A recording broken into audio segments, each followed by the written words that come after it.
Duel Review is brought to you by NexusDigitalComics.com. This week on Duel Review, Rotten, followed by Mark of the Ninja, and then How Beer Saved the World. That's right. We take a look at Fire and Ice, and we end off the week with The Wrong Guy. I'm RJ. And I'm Nick. Let's get to it.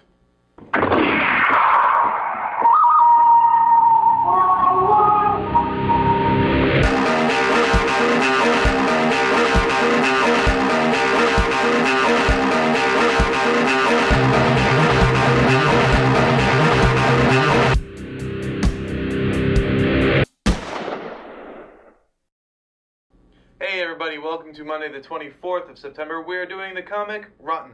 That's right. Mark Renner and Robert Horton are the writers, and Dan Doherty is the artist. These are local guys, independent comic. If you like it, check it out. It is a zombie in the Old West book. We follow Wade, Agent Wade, who is, he's former military. He's former Pinkerton. As we all know, the Pinkertons, were used extensively in the Old West to enforce. And now he works for the president, Rutherford B. Hayes, who apparently had a contentious election. It is referenced in the book multiple times, so I'm assuming it to be true. So even though he doesn't like Rutherford B. Hayes, he works for him, along with John Flynn, who is a kind of catalogist, journalist of sorts. I think he's like Agent Sully. Okay, yeah. He has a medical background, and he keeps record and sends letters to the president on their updates. And Wade is kind of it's inescapable to kind of compare him to Jonah Hex. In fact, after reading the All-Star Western for a while now, and the New 52, Flynn is also very much like Arkham, but this predates that. So I'm not saying that it was lifted or anything, but it is remarkably similar. Wade is not quite as crass as Hex is, but he is definitely the take no prisoners, take charge, kind of a little bit gruff around the edges, swear, cussing, kind of guy. And Flynn is definitely the more studious. He even looks like it, but of course he has the circle glasses. It definitely helps with the looks.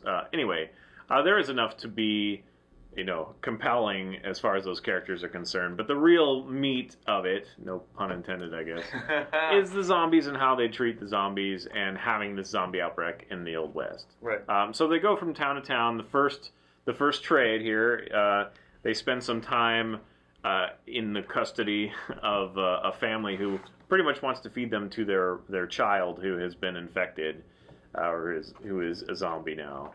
And then they escape, and Wade is injured, but they end up farther north in the snow, which I thought was kind of neat because I've never really seen zombies in the snow before. So that was kind of fun to see how it slows them down and whatnot. Yeah, they're all frozen, and their eyes are shut frozen, and they're like, how do they find us? They must use smell or something. And Wade poses as a commandant for the military or whatever, and is in this fort for a while. And of course, there's dissension in the ranks, and there are waves of really slow zombies that come, and they have to deal with, and yada yada yada. That's definitely interesting. Don't let the yada yada yada fool you. But then the second trade kind of goes into a different area. It's very heavy on evolution versus religion. Right. And dare I say, I don't think the writer likes religion that much. I mean, possibly I'm wrong. Maybe the third trade will bring it back up and have a different slant to it or whatever. I don't know. But it does tend to be a little heavy on that stuff. I kind of wish it was a little bit more about the zombie outbreak than that stuff. But it does focus on kind of a religious zealot who takes control of the situation to make money, selling cures and allowing his population to be infected. So that is a big part of that book.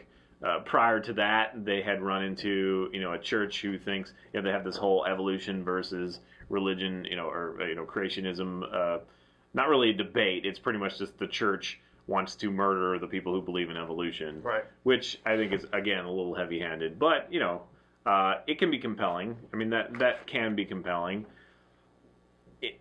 I don't know. I just want it to go back to not so cliche, I guess, in a way. I mean, it's not really cliche because they don't do that a lot, but I don't know, it's just too heavy into that stuff right now. Yeah. Although it is interesting to see, you know, the evolution of a zombie is interesting. They keep running into different types of infected. Right, in the second book mostly. Yeah, so we'll see where that leads. I mean, could it lead to... I wouldn't think it would go as far as like Left 4 Dead, where they have like boomers and whatnot, but it definitely has, you know, the ones that run at you and the ones that are all red and puffy and then spew out their guts when they die, and you know, so they do have some interesting, you know, ness there. So this book, I kind of have to thank my brother-in-law for introducing it to me. I think it was 2 Christmases ago, actually. He gave me a certificate. It was before this was printed, but he had heard about it, and local boys and whatever wanted to support him. And he gave me a certificate that was signed that said, you know, you will get the first trade when it comes out. And so I did, and you can tell if that was a couple of years ago and we've only gotten 2 trades that it does come out pretty infrequently. I think yes, but it is a local maybe company. once or twice They a are month. Yeah. trying to. Yeah, you can find them, I believe, at Moonstone, right? That's the distributor. Yep. And you can also find them on RottenComics.com if you want to follow them. Now, I guess it might sound a little bit negative what we've said already, but it is a fun book for sure.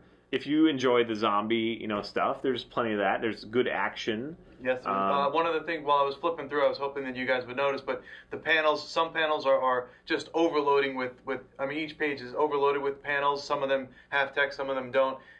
Which is interesting, but every now and then you'll just get a full page and you're like, yay. So a lot of the panels, mostly with text, tells a lot of story all at once. So for as thick as these books are, you get a lot of interesting stuff in there. And I happen to like Flynn a lot, so every time he's in frame, I'm like, yay, Flynn. Okay. So. And they don't have the filler in the back. You know, like a lot of trades have an extra little story that doesn't really fit the story. You know, whatever. Just a little thing. So these are all solid. I think it's 5 issues. It's either 5 or 6, but it's definitely 5. And they're good meaty issues. So yeah, it's an enjoyable read. It's pretty well paced and all that. I just can't escape the similarities to some of the other stuff. Right. But I am interested to see what happens. Me too. Despite the detour into philosophical thing, which I don't know. You know, more books could stand to benefit from things like that. But in this one, it just seems so heavy-handed. Like, yeah, like, oh, religion is bad. Like evolution you're really is right. kind of beating me in the forehead with this, you know, kind of thing. But it could be basically, you know, setting it up for something later where maybe the main character Flynn, or you know, the second main character Flynn, is very with evolution. So maybe they're setting it up so that he questions that later, or maybe they are just saying religion is stupid. I don't know. But yeah. You wanted to say something about the... Oh, yeah. One of the things that I found, and I thought this was interesting when I first saw it, was these pages over here, this specific one, Flynn is without glasses, and the pages are blurry, and I was like, oh, that's interesting, because one of the things that Flynn says is, when he's taking off his glasses, the girl that he's with is like, don't you need these? Don't you need these? And Flynn is like, well, they're not really for what you think that they're for, and if what they're for is for sight, then what are they for? So when it's blurry here, I was wondering, you know, what could they be for? Why are they making it prevalent that, you know, these pages are blurry with Flynn without glasses? But then I went back and noticed that, you know... after much scrutiny, you pretty much figured out that he was probably just saying, oh, they're for reading, not for making love. Right, right. And it was just a weird coincidence. That it happened to be that, you know, a misprinted, you know, aligned. And over here, he has his glasses, then over here he doesn't, but they're exactly the same. There's no change. So I'm hoping that maybe it's just prolonged exposure without his glasses makes him blurry, but I don't know. When I first saw that, I was really excited and said, oh, you got to check this out. This is a really cool thing. Chances are it was just a printing malfunction on this page. It sounds like a cool idea, though. But, again, it wouldn't really make sense, I mean, when you think about it. Because we're also viewing him. Yeah, I know, but we're viewing him in his sight. You like that existential stuff. I was hoping that it would be a cool artistic feature, but I don't think it was. But the art is very solid. We haven't said that already. Right. You know, very kind of Walking Dead. You can't really escape that. And again, the similarities. We've gone through The Walking Dead. We've gone through 28 Days Later, and you know, a lot of the video games that we've done recently. A lot of zombie stuff. I guess what makes this stand out is, you know, really the Old West stuff. In fact, Ed Brubaker has a quote about this book where he says, you know, it's like a zombie deadwood, so it's like zombie wood or whatever. Zombie wood. It's been compared to like a Stephen King kind of Western kind of thing, so that's high praise. And we'll see how long it continues. I don't think they're doing a whole lot else. So they're just putting a lot of their intention into this book, and it's gotten some definite acclaim, and we want to bring it to your attention. We can find it locally. Maybe you guys might need to go to the website to find it. But if it at all interests you, you should pick it up. We should support indie comics, and this is a very solid indie comic. Yes. There are some questionable indie comics that are just kind of like, you need a few more years to bake this or whatever, but this is solid. So I think that's it. Subscribe to us on YouTube, please. YouTube/Duel Review, and check out all our fun playlists. Game Lab's been a lot of fun. Foeover and Moonflower are great. Yeah, and please leave comments. We love comments. And if you'd like to help support us and our new digs, you can buy our wares at spiderwolf.com. That's right. Card games, t-shirts, short stories, art prints, and more to come. All sorts of great stuff. All right, guys. We'll see you tomorrow. Bye-bye. Yes! That one should have stuck. It totally just bounced off. Good job. I'm catching up. One starting time. Next up on Duel Review, it's Mark of the Ninja. I'm RJ. And I'm Nick. Let's get to it. First time, yeah. Oh yeah, we did. Let's do it again. Really? No, no. Hey everybody, welcome to Monday the 24th of September. We are doing the comic Rotten. That's right. Mark Renner and Robert Horton are the writers. Dan Doherty is the artist. We read them in trade form. I'm pointing Oh, you want me to grab for a purpose. Yeah, Yes. you are. Here's the first trade. One of the art choices that they do is when Flynn is not wearing his glasses, and I don't know how well you can see this, but the images are blurred, so it's kind of like you're looking through his eyes. And I'm not exactly sure what they're trying to say with that. Like, apparently there's some importance with his glasses because he made reference to the fact that he doesn't need them for what you think he needs them for, which is sight. So I don't know what I don't know if it gets explained because I haven't finished this trade, but No, it doesn't, and I'm not so sure it's not just a print press thing that you noticed. I don't know. Oh no, it happens. I didn't get that at all. Whenever he's like you see how it's like just. Well, it's very interesting. I just didn't pick up on it because, that happens every once in a while. Plates misalign or whatever and get a blurry page. So I didn't really think much of it. But yeah, no. Whenever he's without glasses, it gets blurry. That's interesting. His glasses are on here and then they're off here. Okay. See how blurry it is, as opposed to how clean lined. No. No, you don't see that.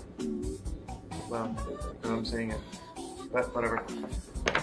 Well, that was compelling. Oh, I thought it was clearer. But Oh, here, where is it?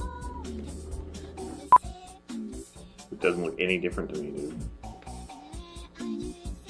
Well, it does to me. Maybe. But it doesn't. I mean, look at his arm. There's no double line or anything. Look at his arm.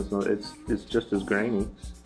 I don't know what you're talking about, man. Look at the shadows. You see how kind of dotified? What's that? Pixelated? I guess I don't know.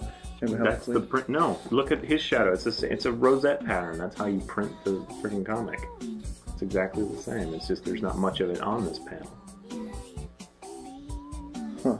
Because to me, that's what I got. I thought it was interesting. I was very curious as to what they were doing with that. See, that's just blurry. Yeah, but that's one page. Well, I mean, that's two. a pressing. I know, but that's a pressing. So if the plate was slightly misaligned. And just put in a bad place where he's without glasses, and I just wow, that's a coincidence. It's just the one page. Maybe it's prolonged exposure without his glasses. Oh, you just can't tell this one anything.